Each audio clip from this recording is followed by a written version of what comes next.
நான் கிட்டத்தட்ட ஒரு 18 வயசுலேருந்து தனியாக தான் இருக்கேன். எல்லா லைஃப் நடக்கிறது தான், ஒருத்தர் நம்பி போகும். அதில் நிறைய மிஸ்டேக் நம்ம சைட்லேயும் இருக்கும், அவங்க சைட்லேயும் இருக்கும்.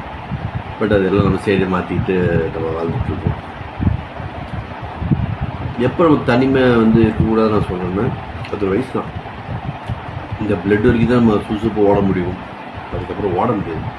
ஓடாமல் நடிக்கலாம் தவிர ஓட முடியாது. அதனால் எல்லாருமே அந்தந்த கட்டத்தில் என்னென்ன பண்ணணுமோ அது பண்ணிவிடுங்க. லைஃப்பில் தனியாக மட்டும் இருக்காதீங்க. கூட யாராவது தனி ஒரு பொண்ணு தான் வாழ்க்கையில் கூட நம்ம பார்த்துக்கணும் கிடையாது. ஃப்ரெண்ட்ஸ், பெஸ்ட்டு ஃப்ரெண்ட்ஸும் கூட இருக்கலாம். அதாவது என்னோடய இதில் ஒன்று இருக்குது. அந்த காலையில் எல்லோரும் என் ஃப்ரெண்ட்ஸ் வந்துடுவாங்க, என்னோடய ஸ்டூடெண்ட்ஸ் வந்துடுவாங்க. அப்படியே சுற்றிட்டுலாம் இருப்போம். சுற்றிட்டு வீட்டுக்கெலாம் வந்துட்டு இப்போ சாப்பிட்டு கிஃப்ட்டு ஒரு 10 மணி அவங்க வீட்டுக்கு போய் தானே ஆகணும். அவங்க வீட்டுக்கு போய் தான் ஆகணும். அது அப்போது வீட்டுக்கு போயிடுவாங்க. நம்ம அப்போ 10 மணிக்கு மேலே அந்த வீட்டில் படுத்து தூங்கும்போது தான் அப்படியே தூங்கும்.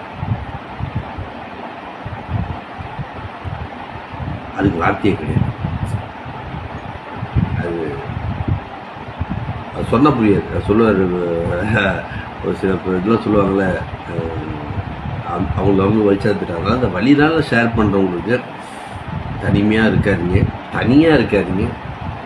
கூட ஃப்ரெண்ட்ஸு, அம்மா அப்பா கூட வச்சுக்கோங்க. இப்போல்லாம் ஃபீல் பண்ணுற அம்மா அப்பாலாம் கொண்டு போயிட்டு இதில் போட்டுருவீங்க அப்படின்னு. அப்போ நீங்கள் நினைக்கலாம், நீங்கள் ஏன் அப்பா அம்மா கூட இல்லைன்னு. அது அந்த திமிரு சொல்லுவாங்கள்ல, அது அந்த சின்ன வயசில் நம்ம 18 வயசில் தனியாக போயாச்சு. மறுபடியும் அவங்கள போய் தொல்லை பண்ணணுமா, அந்த இதனால தான். அம்மா அப்பா கூட காலையில் வருவாங்க, பேசுவாங்க. பட் நைட்டு அவங்க வீட்டுக்கு போயிடுவாங்க. ஸோ அது நம்ம சைடில் மிஸ்டேக்கு. ஸோ அதை யாரும் பண்ணிட வேணாம். எப்போ போல் ஹாப்பியாக இருங்க. கூட யாரும் சப்போர்ட்டுக்கு எப்போவுமே கூட வச்சுக்கோங்க. தனியாக ஜெயிக்க மட்டும் பார்க்காதீங்க. டீமாக சேர்ந்து ஜெயிக்க பாருங்கள்.